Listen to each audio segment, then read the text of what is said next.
Querido Deus, nós te louvamos, Senhor, porque esse sábado é especial para a tua igreja. Em nível mundial, nós estamos comemorando o Dia Mundial do Jovem Adventista. Senhor, muito obrigado, porque a tua igreja começou com jovens, e os jovens têm uma potência tremenda para o cumprimento da missão de pregar o Evangelho a todo mundo. Abençoe de uma maneira especial, nesse momento que iremos estudar sua palavra. Da sua palavra sai poder, e é desse poder que precisamos nas nossas vidas. Por isso, Senhor, tire qualquer distração que tenha nos atrapalhado de ouvir a tua voz, e que possamos agora focar naquilo que é santo, que é a tua santa e boa palavra. Nós oramos e cantamos: todos vós que tendes sede, vinde às águas, e quem já se sente perdidos, vinde tomar e beber, e inclinem seus ouvidos, e sua alma viverá. Quem estiver com sede, vinde às águas.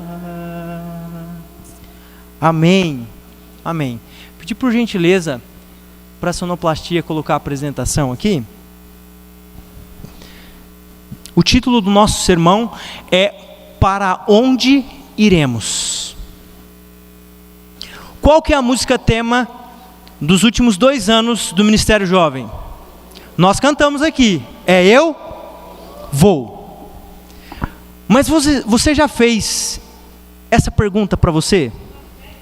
Nós cantamos que nós iremos. Nós cantamos o Eu Vou. Mas eu te pergunto, para onde nós estamos indo? Para onde você está indo? Porque se você canta essa música linda, é porque você acredita que ali tem uma mensagem verdadeira. E a mensagem do Eu Vou é: para onde nós iremos? Para onde? Para falar um pouco sobre isso, eu preciso ir para as redes sociais. Deixa eu fazer uma pesquisa aqui. Quantos aqui possuem redes sociais? Pode levantar a mão, irmão. Aí, a maioria, né? A grande massa da população hoje usa redes sociais. A rede social é quase uma identidade que temos para expressar o que somos no dia a dia. E dentro das redes sociais, nós encontramos esse termo, o termo do cancelamento. Você já ouviu falar sobre o cancelamento? Tem até uma explicação técnica para isso. Aqui nós lemos que a cultura do cancelamento é um fenômeno das redes sociais que visa boicotar e banir pessoas, eventos ou marcas que assumem comportamentos considerados incorretos ou que ferem os valores de um grupo de pessoas. Isso se chama a geração do cancelamento. Quando uma pessoa ela é banida, ela é bloqueada, ela é impedida por uma fala ou pensamento que ela tem. Nas redes sociais isso é tremendo, porque se você coloca algo errado nas redes sociais e as pessoas com a sua interpretação entendem que aquilo que você falou fere princípios, então começa vários comentários, vários haters cancelando aquilo que você postou. E o que me conforta é que Jesus foi cancelado também. É claro, sem a esfera das redes sociais, uma vez que nós estamos falando que Jesus viveu no 1º século, e lá tão pouco tinha energia, muito menos redes sociais. Mas o princípio do cancelamento, Jesus ele passou. Eu convido você agora a abrir sua Bíblia no livro de João, capítulo 6, e nós vamos entender um pouco por que Jesus foi cancelado, e a pergunta: para onde iremos? João capítulo 6, verso 66 em diante.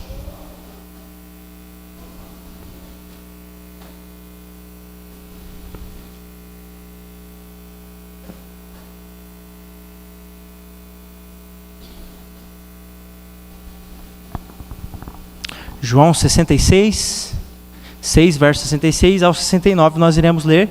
Você encontrou? Vamos ler então. Na minha versão, diz o seguinte: à vista disso, muitos dos seus discípulos o abandonaram e já não andavam com ele. Resquício de um cancelamento.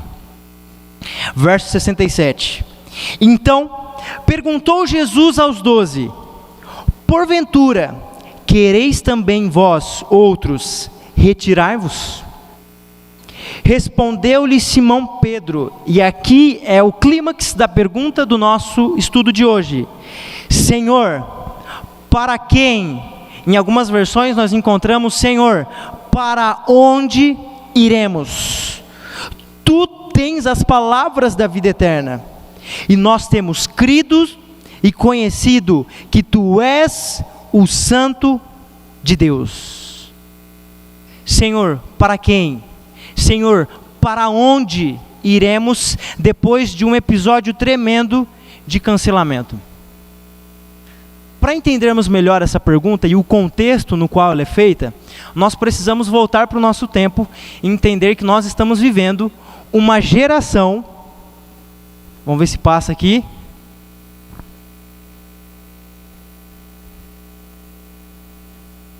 Por gentileza, nós estamos vivendo uma geração que? Compromissofóbica. Você já escutou esse termo? Ou você concorda com esse termo?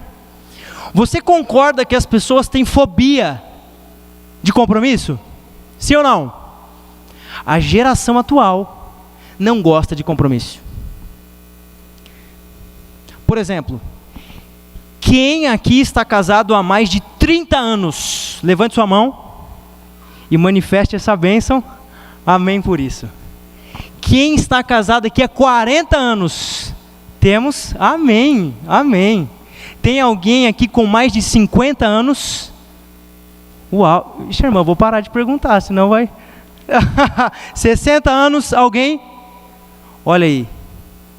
Eu vou parar por aqui, gente, senão eu vou revelar a sua idade aí.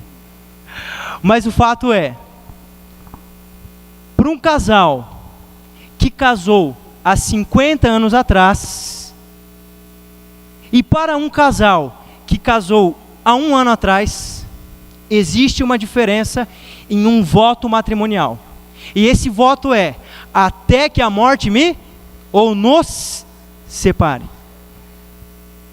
A minha avó, ela ficou 60 anos casada. E ela e o meu avô eram um pé de guerra tremendo. Mas sabe o que ela falava para mim? Renan, eu sofro na mão desse velho, mas o meu compromisso é até que a morte nos... Aí você pega um casal atual, e no primeira, como jovens usam, né? Na primeira bad, o que acontece? Divórcio. Divórcio. Pegue as estatísticas. Quem separa não é quem casou há 50 anos atrás. Quem separa é quem casou há 10 anos atrás até a nossa atualidade. Porque a geração está compromissofóbica. A gente tem fobia. E a gente está vivendo a era da descartabilidade. E eu coloquei uma foto de um copo que ilustra o que é ser descartável. O que você faz com o copo? Usou, foi útil, porque saciou minha sede. Depois eu preciso dele? Não, então o que você faz? Você joga fora. A nossa geração, e aqui eu falo como um jovem adventista, tenho apenas 26 anos. Nós vivemos uma geração que tem fobia de compromisso, e agora trazendo para a esfera religiosa, a gente não tem mais um compromisso espiritual como deveríamos ter. Porque a era da descartabilidade é real em nosso meio. Aquilo que é útil por um tempo, eu fico. Passou daquele tempo de utilidade, eu jogo fora. Bauman, um conceituado filósofo, ele fala um pouco sobre isso. Ele faleceu há pouco tempo, mas era e foi um dos mais reputados pensadores. Ele cravou um termo que se chama modernidade líquida. E eu trouxe um pedaço, então, de uma das suas falas. Ele diz assim que a liquidez e sua volatilidade seriam características que vieram desorganizar todas as esferas da vida social, como amor, cultura, trabalho, etc. Tal qual a conhecíamos até o momento. Vivemos uma era onde tudo é líquido. Você consegue segurar o líquido?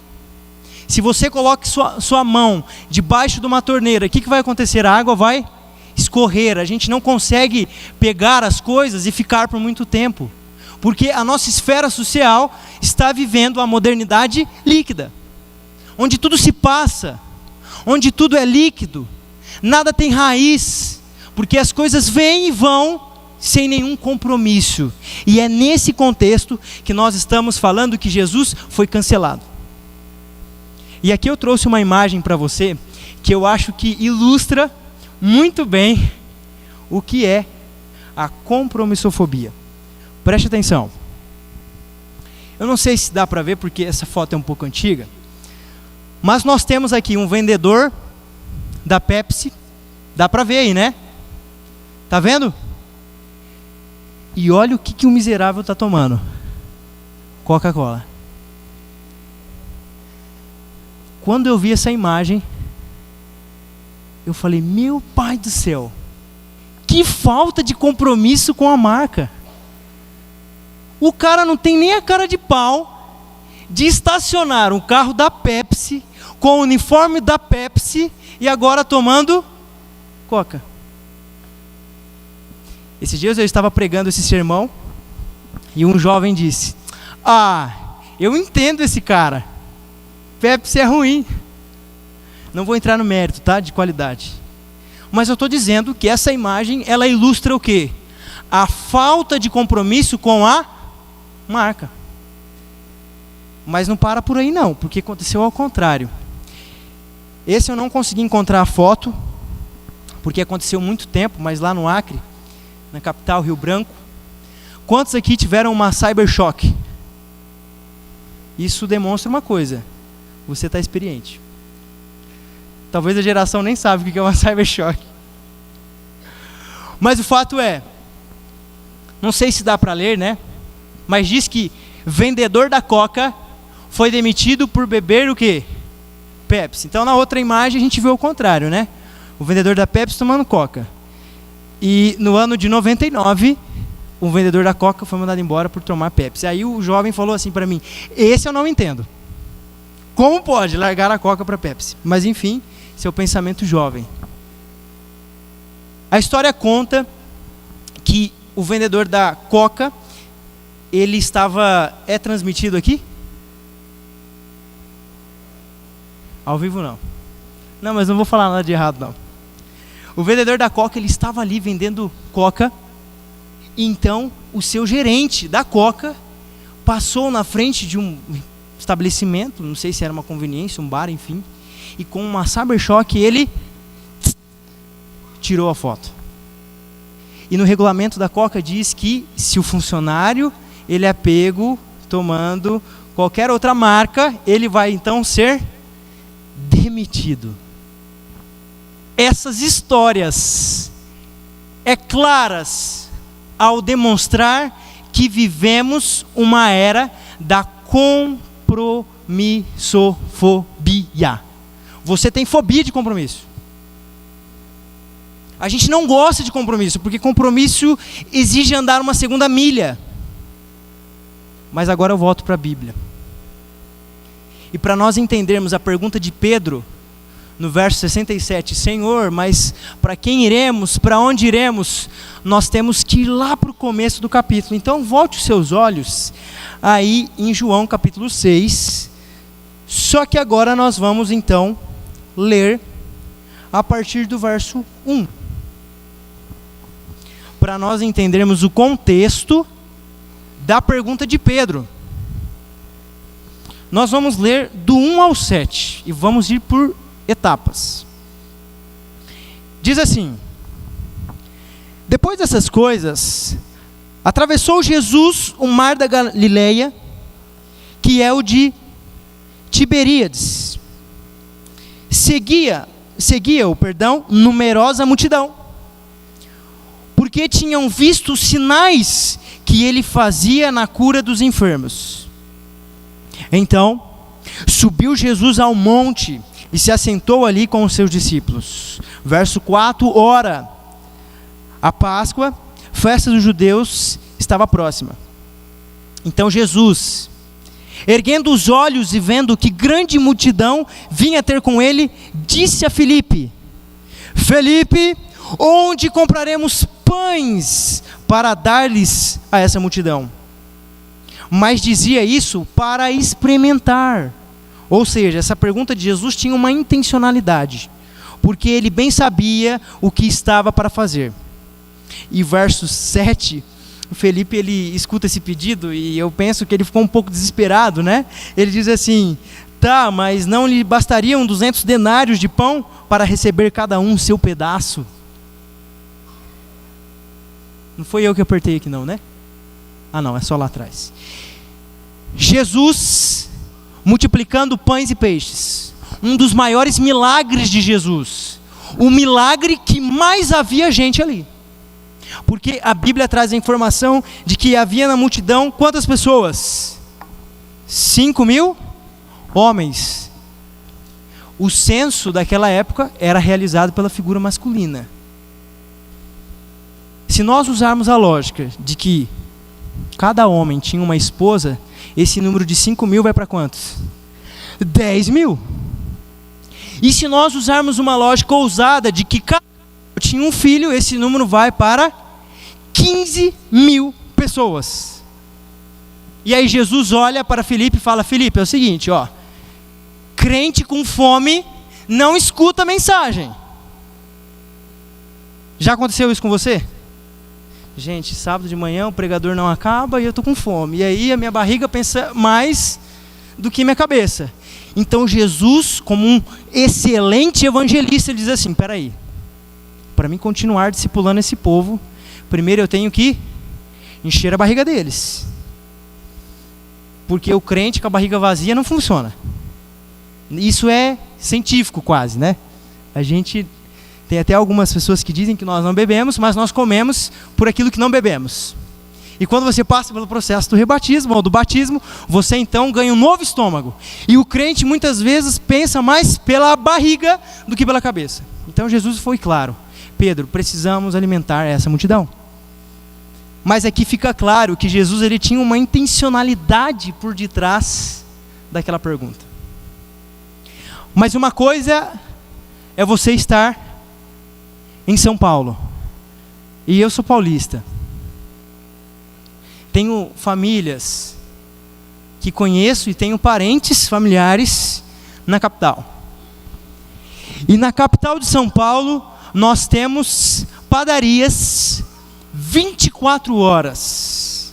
Qualquer hora você pode ir lá, que a padaria vai estar aberta com pão fresco. É fácil encontrar pão hoje em dia? É muito fácil. E se você mora em São Paulo, mais fácil ainda, porque a padaria não fecha. Você imagina a confusão que foi para essa padaria aqui na pandemia. Como que ela ia fechar? As padarias 24 horas não possuem portas. Agora, eu não estou falando em São Paulo, século 21. Eu estou falando do primeiro século, no qual o pão era um alimento muito consumido, o peixe, né, a gente vai ver mais para frente ali, que também era um alimento muito consumido. Jesus olha para Filipe e fala: Filipe, nós, e aqui é uma situação hipotética, nós precisamos de 15.000 pães. E aí Filipe olha para Jesus, meu pai, o que eu vou fazer? Jesus, ele parece irônico, né? Mas a sabedoria de Cristo e a intencionalidade dele em ensinar através daquilo que é talvez comum para nós é tremenda. E olha o que nós encontramos agora a partir do verso 8, nós lemos até o 7, acompanhe comigo aí para você entender a linha de raciocínio. Verso 8, então o contexto é: Jesus chega para Filipe e fala: Filipe, eu preciso de pão. Verso 8 nós lemos: um de seus discípulos, chamado André, irmão de Simão Pedro, informou a Jesus: está aí um rapaz que tem quantos pães? 5 pães e 2 peixinhos. Mas isso que é para tanta gente. E agora Pedro, que era irmão de Filipe, ele escuta Jesus perguntando para Filipe: Filipe, nós precisamos de pão. Então Pedro fala: Jesus, eu vi aí, por aí no meio da multidão, um menino que tem 5 pães e 2 peixinhos. E ele é irônico, Pedro, porque como é que eu vou alimentar uma multidão de mais de 5 mil homens com 5 pães e 2 peixinhos, levando em conta que eles eram crentes? Como? E agora, pare para pensar nesse menino, que não tem o seu nome mencionado na Bíblia, mas é um menino que a gente pode aprender muitas coisas com ele. Eu não sei você, mas na minha época de escola, minha mãe preparava um lanche para mim. E eu já vou adiantando que quando era fruta eu odiava. Mas quando era coisa boa, eu tentava esconder para comer sozinho, porque a pecaminosidade está no meu coração. Mas Jesus tem me transformado. E sempre que uma mãe cristã prepara a lancheira para o filho, ela fala o seguinte: filho, se você ver alguém que está precisando, ou um coleguinha que não tem lanche, o que você vai fazer? Dividir, repartir, compartilhar.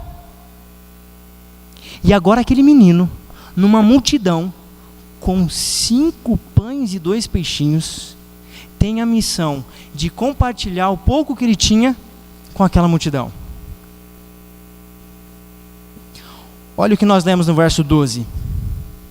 E quando já estavam fartos, disse Jesus aos seus discípulos: recolhei os pedaços que sobraram, para que nada se perca. Assim, pois, o fizeram e encheram quantos cestos? 12 cestos de pedaços dos pães de cevada que sobraram do que havia comido. De 5 pães e 2 peixinhos, pela disponibilidade daquele jovem em doar e Jesus executar o milagre, aquilo se multiplicou demais, porque eles conseguiram atingir a fome e saciar a fome daquela multidão, e ainda sobrou, ironicamente, 12 cestos com pães e peixes. E aqui nós temos uma lição tremenda. Tudo que você está disposto a compartilhar, Deus está disposto ao quê? Multiplicar. Se você está disposto a compartilhar, a dividir, Deus está disposto a multiplicar. Aquele menino, ele poderia ter retido aqueles pães, mas ele decidiu fazer o quê? Compartilhar. E Jesus, ele não estabelece uma quantidade do compartilhamento. Ele determina um princípio. E qual é o princípio? Você deve compartilhar. Muitos querem que Deus multiplica, mas não tem o quê? O compartilhamento. A matemática de Cristo é assim, tá? Você dá para receber. E é claro que temos que fazer uma observação. Ele não multiplica para a sua vida. A multiplicação que Deus quer fazer na sua vida é para abençoar o próximo, e não apenas para te abençoar. Porque vivemos uma religião egocêntrica, entendemos que o compartilhamento e a bênção deve ser retido para a minha família. Jesus vem e fala assim: não, você quer compartilhar? Compartilhe com o próximo, e aquilo que sobrar é seu. Você consegue entender a maturidade de uma fé? Você consegue entender que Jesus, ele pede para você dar para o próximo aquilo que você tem? Uma lição tremenda de um menino que nem é mencionado o nome na Bíblia. Não é uma barganha, não é um investimento na bolsa do céu. Ele vai multiplicar na sua vida para os interesses do reino. Jesus, ele quer multiplicar bênçãos na sua vida. E não limita as bênçãos com bênçãos financeiras. Porque a nossa mente materialista e consumista acha que a bênção de Deus tem que ser financeira. A maior bênção que ele poderia te dar, ele já te deu, que é a salvação nele. Essa é a maior bênção. E por ter essa bênção, compartilhe aquilo que você tem na sua vida. Não compartilha pensando que você vai ter o dobro. Compartilha, aquilo que você vai entender que o próximo precisa ter, que você já tem. Verso 14, vamos seguir a nossa narrativa. Então acontece isso: vendo, pois, os homens o sinal que Jesus fizera, disseram: este é verdadeiramente o profeta que devia vir do mundo. Esse texto é chave, porque aqui está uma declaração pouco vista na Bíblia, de fariseus e judeus reconhecendo Jesus como o verdadeiro profeta do céu. Esse reconhecimento vem depois de um episódio. Qual foi o episódio que teve que acontecer para o reconhecimento vir? A multiplicação de pães e peixes. Jesus nesse momento estava no ápice na sua fama naquela região. Afinal, saciar a fome é um bom meio de ter reconhecimento. Na obra social, nós conseguimos encontrar um grande engajamento para ser aceito na vida social quando nós executamos a obra de saciar a fome do próximo. E tem que ser uma obra feita, e isso não é um questionamento nem uma crítica. Precisamos saciar a fome do nosso próximo. Mas a motivação pelo qual clamaram Jesus como rei foi pelo pão e não pela figura de que Jesus é. Eu fico imaginando e talvez ilustrando que se Jesus tivesse milhares de redes sociais ou uma rede social, nesse momento da multiplicação e de sua fama, o que ia acontecer com as suas redes sociais? Ele ia ganhar muitos seguidores. E se Jesus tivesse ali então um analista de redes sociais, eles iriam falar para Jesus: continue fazendo isso, porque multiplicar pão traz muito conhecimento, a ponto das pessoas reconhecerem o Senhor como o verdadeiro Messias. Isso nunca havia acontecido. Mas Jesus, ele não é como nós. Verso 15. Sabendo, pois, Jesus que estava para vir com eles, com o intuito de arrebatá-los para proclamarem rei, retirou-se novamente sozinho para o monte. O que Jesus faz quando eles começam a clamar ele como rei? Jesus deixa claro aqui na narrativa bíblica. Jesus, ele fica irritado e ele se retira, porque Jesus não gosta de bajulamento pela motivação errada. E ele saiu de maneira tão depressa que nem os discípulos encontraram ele. Olha o que nós lemos no verso 22. E aqui nós temos um interlúdio, né?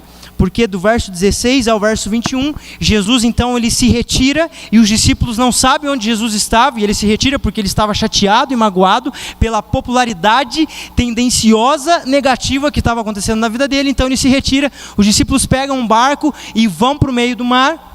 E aí você conhece aquele episódio no qual Jesus ele anda sobre as águas e Pedro também anda e se afunda, enfim. E agora no verso 22, nós estamos no dia seguinte, após o milagre da multiplicação de pães e peixes. E nós lemos o seguinte: no dia seguinte, a multidão que ficara do outro lado do mar, notou que ali não havia senão um pequeno barco, e que Jesus não embarcaram nele com os seus discípulos, tendo partidos a sós, porque Jesus foi sozinho mesmo. Verso 23, entretanto, outros barquinhos chegaram de Tiberíades, perto do lugar onde comeram o pão multiplicado, tendo o Senhor dado graças. Verso 24: quando, pois, viu a multidão que Jesus não estava ali, nem os seus discípulos, tomaram os barcos e partiram para Cafarnaum. Foram ao encontro de Jesus, porque na cabeça deles, se ontem teve multiplicação, hoje vai ter também, e a gente precisa seguir esse Jesus. Verso 25: e tendo encontrado já do outro lado do mar, lhe perguntou: mestre, quando foi que o Senhor chegou até aqui? E Jesus responde no verso 26: respondeu-lhe Jesus: em verdade vos digo, vós me procurais não porque viste sinais, mas porque comeste dos pães e se fartaram. A motivação de procurar a Jesus era pelo quê? Pelo pão. E Jesus, ele é claro em dizer: peraí, vocês estão me seguindo, não é pelos sinais? Vocês estão me seguindo pelo pão. Eu fico imaginando, Jesus, ele tinha um humor. Vocês estão achando que eu sou padeiro, gente? Minha obra não é ser padeiro, não. Minha obra não é trabalhar com peixes. Pelo contrário, eu trabalho com homens que pescam homens. E agora Jesus, completamente irritado, ele é claro em dizer: se vocês vieram me seguir pelo pão, podem ir embora. E eu pergunto isso para você: por que você segue Jesus? Por que você vem aos sábados na igreja? Por que você tem uma vida religiosa? Por quê? Para que você segue Jesus? Para você ter um relacionamento com Cristo, você precisa ter coisas na sua vida? Você já fez essa pergunta? Senhor, tu não faz nada na minha vida, para que eu vou te seguir? Vale a pena? Poxa, eu tenho que me renunciar, eu tenho que seguir uma igreja, eu tenho que fazer várias coisas que a Bíblia me proíbe, que eu gosto de fazer, mas por que eu tenho que fazer isso? Muitos ficam pelo caminho, porque entende que seguir a Cristo é uma barganha, e Jesus olha para aquela multidão e diz: não, vocês estão me seguindo pela motivação errada. E talvez eu estou falando para você que hoje segue Jesus pela motivação errada. Você não pode seguir Jesus pelo que Ele pode te dar, mas pelo que Ele é, e Ele é salvação. Pare de limitar o relacionamento com Cristo pelo relacionamento de um gênio da lâmpada, no qual você esfrega, sai o gênio oferecendo 3 milagres e você pede: Senhor, eu quero isso, aquilo e aquilo. Não é assim. Jesus, fica claro que a parte humana dele aqui estava expressando um sentimento de tristeza. Jesus estava indignado: peraí, eu fiz tudo isso, eu andei sobre as águas, eu curei vários leprosos, eu fiz Lázaro ressuscitar, e vocês estão me seguindo pelo pão. Não é um pensamento medíocre? Seguir pelo pão.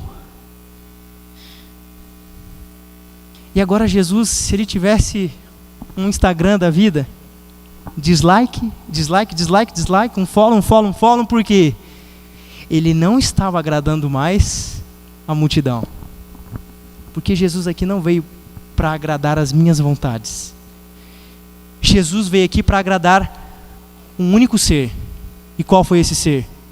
O Pai. Jesus olha para os discípulos e fala: minha vontade eu não faço, porque eu faço a vontade do Pai. E o Pai não enviou Jesus aqui para ser um padeiro e multiplicador de pães, ou Jesus para ser um curandeiro, ou Jesus para ser um pai de santo. Jesus foi enviado para a terra com um propósito: mostrar quem Ele é, e Ele é salvação, Ele é amor, Ele é eternidade, e os atributos divinos se estendem. E agora você vai perceber no texto, e aqui eu peço perdão para usar um jargão utilizado muito pelo jovem. Jesus, ele está no meio de uma treta. Sabe o que é uma treta? Uma confusão. Uma briga. É claro que a briga de Jesus é santa, né? Ele não vai para cima como alguns de nós vão, né? Jesus, ele combate as tretas com perguntas que fazem os seguidores pensar. E muitos saem constrangidos, porque o homem era potente. E numa treta, numa briga, tem duas classes de pessoas. Tem aquele que gosta da treta. Você já conheceu uma pessoa assim já? Se o cara vê uma briga, ele entra. Vai de braço, de peito. Mas tem aquele que gosta de comer pipoca vendo o quê? A treta. O famoso fogo no parquinho. Gente, o ser humano gosta de briga? Sim ou não? Sim ou não? Sim. Se você não gosta de briga hoje, é porque Jesus habita em você, amém? Mas naturalmente falando, eu e você, nós gostamos de treta. E o que dá repercussão hoje na mídia é o quê? Treta. Uma pesquisa feita por consumidores de reality show. Eles pontuaram que o principal entretenimento é o quê? Treta. Porque eu gosto de ver briga. Se você não gosta de entrar na briga, você gosta de assistir. E é claro, aqui não tem ninguém assim. Não tem ninguém aqui assim. Porque aqui Cristo habita em nós. Amém? Então, se você vê uma treta, não participe da treta, nem veja pipoca e coloque fogo. Saia e ore. E agora eu queria que você acompanhasse comigo os argumentos de Jesus para sair da guerra. Verso 26, nós lemos, mas nós vamos ler novamente só para você não esquecer o contexto. Respondeu-lhe Jesus: em verdade vos digo, vocês estão me procurando, não porque vocês viram os sinais, mas por causa do pão. E no verso 30, nós lemos, eu vou pular alguns versos por conta do tempo. Então lhes disseram eles: que sinal fazes para que vejamos e creiamos em ti? Quais são os teus feitos? Povo cara de pau, né? Cara, um dia anterior Jesus tinha feito o quê? Uau, ele multiplicou o pão, esse é o profeta verdadeiro. E passou um dia que Jesus falou que não ia fazer mais nada. O que o povo falou? Espera aí, o que você vai fazer aí? Porque assim, até agora eu não vi sinal nenhum para acreditar que você é o Messias. Nesse momento eu imagino que Jesus expirou. Esse povo tem uma audácia. Verso 31 nós lemos: olha aqui como jogam baixo. Nossos pais comeram um maná no deserto, como está escrito: deu-lhes a comer pão do céu. Olha que confusão. O povo que no verso 14 reconhece Jesus como Messias, agora joga na cara que Moisés dava para eles o quê? O pão. Ai, que povo. Povo chato. Porque às vezes o crente é chato, né? Que povo chato. Sabe o que tinha na mente daquelas pessoas? Que o reconhecimento de um profeta vinha pelo pão. Porque Moisés dava pão todos o quê? Todos os dias. Eu acredito que Moisés, ele sim é o enviado, porque ele me dava o quê? Pão todos os dias. E no sábado, nossa, Moisés era tão santo, porque no sábado, que a gente não recolhe pão, na sexta-feira o que acontecia? Caía dobrado. Esse realmente é o meu pai. E para eles Moisés era o que eles tinham. A Torá, o Antigo Testamento na época. E agora eles comparam Jesus a quem? A Moisés. Que situação difícil. Todas as vezes que olhamos para Moisés, e aqui entendam Moisés que eu estou colocando dentro do contexto, maior do que Jesus, todas as vezes que olhamos para a lei, abandonando a graça, estamos dizendo: Moisés é maior do que Jesus. Era isso que eles estavam dizendo. Era isso. Jesus ouve, afronta, e olha o que Jesus diz no verso 32. Replicou-lhe Jesus: em verdade vos digo, não foi Moisés que deu para vocês o pão do céu. O verdadeiro pão do céu é meu Pai quem vos dá. E aí Jesus quase fala assim: vocês querem que eu desenhe aqui? Está difícil entender que quem enviava o pão não era Moisés, era meu Pai, e eu fui enviado pelo meu Pai, e eu não vou dar pão, porque eu sou o pão da vida. O pão de Moisés fedia se não fosse comido naquele dia. Eu sou o pão e eu venho dar a vida. Mas agora a gente vê um aspecto de rebaixamento. Porque quando você está perdendo no argumento, você apela. E na minha época de escola, quando o cara ele queria apelar, ele colocava a mãe no meio. Já aconteceu com você? Pô, se colocar minha mãe no meio, aí está lascado, cara. Não coloca minha mãe no meio, você bate em mim. Se você colocar minha mãe no meio, ou meu pai, aí o pau quebra. E o que eles fizeram? Óbvio, perderam no argumento. Colocaram Maria e José no meio. Apelaram. Não estou inventando isso não, tá? Vamos ler aqui na Bíblia. Vamos ler agora o verso 32. Nós lemos o verso 35. Declarou, só reafirmando o que eu falei, declarou Jesus: eu sou o pão da vida. Jesus é o pão da vida. E agora eles começam no verso 41.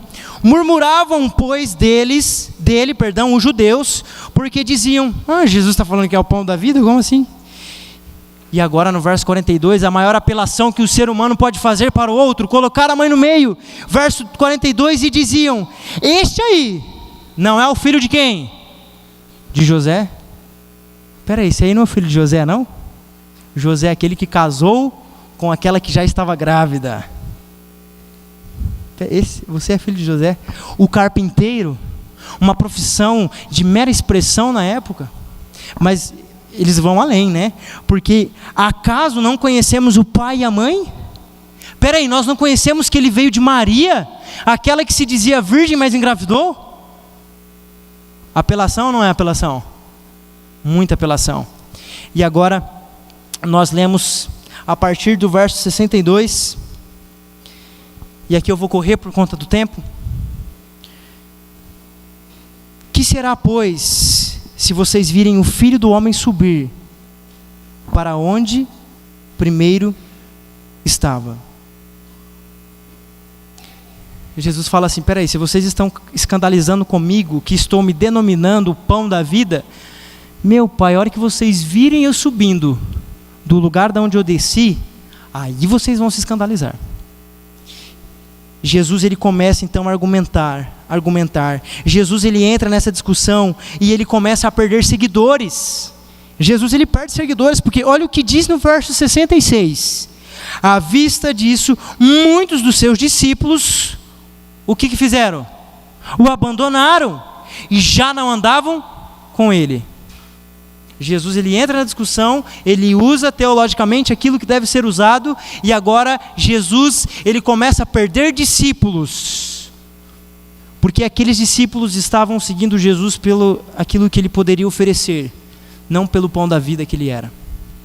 Aqueles discípulos preferiam o pão de Moisés do que o pão da vida, um pão que não embolorava, um pão que dava salvação. E eu pergunto para você: você tem vivido pelo pão de Moisés ou pelo sacrifício de Jesus? E aqui você entende quando eu estou falando pão de Moisés, né? Obviamente que é uma figura de linguagem para dizer: você tem seguido Jesus por aquilo que ele pode te dar ou por aquilo que ele é? Viver pelo pão de Moisés é viver por si mesmo, é viver achando que a sua capacidade em ser um religioso é o suficiente bom para te salvar. Mas eu estou dizendo aqui para você, e você já sabe que a salvação não é pelas obras. Pelo contrário, eu pratico as obras porque já estou salvo. Mas, infelizmente, eu conheço mais cristãos confiando em Moisés do que confiando em Jesus. Eu conheço mais cristãos achando que aquilo que Deus pode oferecer é melhor ou pior do que aquilo que Moisés já me deu. Vire a chave. Você precisa virar a chave. E no verso 60, Jesus, ele denomina o discurso dele como sendo um discurso duro. Muitos dos seus discípulos, tendo ouvido tais palavras, disseram: duro é esse discurso. Quem pode ouvi-lo? O discurso de Jesus é duro aqui? É duro. Jesus, ele é firme em dizer para os discípulos, e entenda que discípulos aqui não necessariamente era apenas os 12, era todos aqueles que ele estava discipulando. Jesus fala assim: ó, vocês querem me seguir pelo pão? Podem ficar aí. Não precisam me seguir. Se vocês querem me seguir pela motivação errada, fiquem aí. E os discípulos, cara, que discurso duro. Jesus não se importava em se tornar impopular. Às vezes na nossa vida a gente quer se tornar popular, e para se tornar popular a gente se rebaixa tanto a ponto de oferecer aquilo que o povo quer do que aquilo que Deus pediu para você ser. Jesus não se preocupava com fama. Eu vou ser o descolado, eu vou ser aquele que alimenta todo mundo. Eu vou se tornar rei logo, logo, se eu continuar assim. Jesus, ele veio para ser impopular, não porque ele tinha esse desejo, mas porque Jesus vem trazer uma religião que vai contra aquilo que você gosta. O discurso de Jesus é duro? Muito. A Bíblia tem palavras duras? Sim. Mas a dureza vem através do amor. E Jesus, ele é duro, a ponto de falar: esse é meu discurso. Vocês estão me seguindo pela maneira errada? Fiquem aí. Vocês preferem Moisés? Tudo bem, vão atrás de Moisés. Verso 61, e aqui eu estou indo para a parte final. Mas Jesus, sabendo por si mesmo que eles murmuravam a respeito de suas palavras, interpelou-os: isso está escandalizando vocês? Prazer. Jesus escandaliza as pessoas. Jesus, ele escandalizou aquele povo. Ele tinha prazer em escandalizar? Não. Se fosse preciso fazer a vontade do seu Pai e perder seguidores, bem-vindo, esse é meu Jesus. Um Jesus inegociável. Um Jesus que veio, sim, trazer disciplina para aqueles que entenderam errado o que é o Evangelho. E agora, para a gente ir para o verso que nós começamos, depois de entender todo esse contexto que Jesus viveu, nós lemos o verso 66. À vista disso, muitos dos seus discípulos o abandonaram e já não andavam com ele. Então lhe perguntou Jesus aos 12: porventura, vocês querem ir também? E agora Jesus chama o grupo, o pessoal que ele tinha: tudo bem, vocês viram que eu não estou aqui para servir pão, eu vim aqui para servir a minha vida. Se vocês querem seguir o pão, que é o pão que Moisés dá, podem ir. E agora Pedro, com uma pergunta e uma sinceridade que todos nós deveríamos ter, ele diz assim no verso 66: respondeu-lhe Simão Pedro: Senhor, para quem iremos? Para onde iremos? Só tu tens as palavras da vida eterna. Amém por isso. Pedro, depois de muitos erros, ele entendeu que ele não tinha para onde ir ou para quem ir. Ele não poderia deixar Jesus, porque só Jesus tem o pão da vida. Só Jesus tem a palavra da vida. Só Jesus pode suprir as suas necessidades mais básicas que um ser humano pode ter. E a nossa maior necessidade, que nenhum órgão público, dinheiro ou obra social pode realizar, é a salvação que temos em Cristo Jesus. E eu te pergunto, a nossa pergunta, melhor dizendo, não é para onde iremos, é por que estamos indo. Por que você está indo? Por que você está vindo? Você vem pelo pão?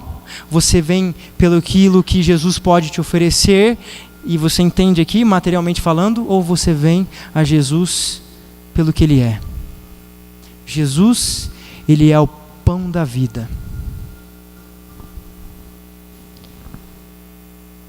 Jesus não te convida para ser um consumidor do pão. Jesus te convida para ser um produtor do pão da vida na vida das pessoas. Quantos aqui, nessa manhã, querem seguir Jesus pelo que Ele é e não pelo que Ele pode te oferecer? Levante sua mão. Amém por isso. Amém. Nunca se esqueça, se você seguir Jesus pelo que Ele pode te oferecer, você vai ficar pelo caminho. Mas se você seguir Jesus pelo que Ele é, você jamais sairá do caminho.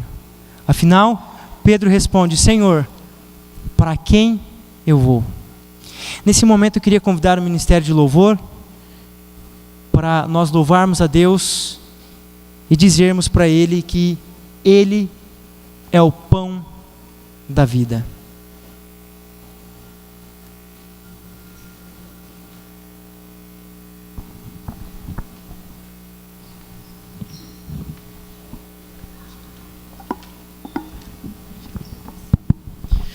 Vamos colocar em pé para nós orarmos então? Depois nós louvamos a Deus.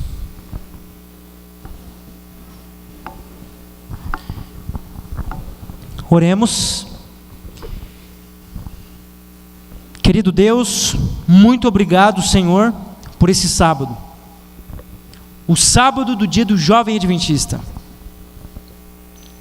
Senhor, nos ajude a não trocarmos o Senhor pelo pão. Somos falhos, somos pecadores.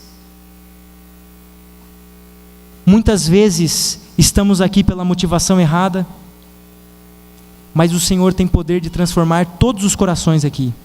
Assim como o Senhor transformou o coração de Pedro, e a resposta de Pedro é a nossa resposta: Senhor, para quem iremos, ou para onde iremos, se só o Senhor tem as palavras da vida eterna? Senhor, obrigado por ser o pão da vida, o pão que foi esmagado na cruz para nos oferecer a salvação. Que o Senhor abençoe a tua igreja, para que a tua igreja viva um relacionamento não apenas consumidor, mas produtor do pão na vida que estão na sua volta. Nós oramos no nome de Cristo. Amém. Os membros batizados, por gentileza, após a música, permaneçam.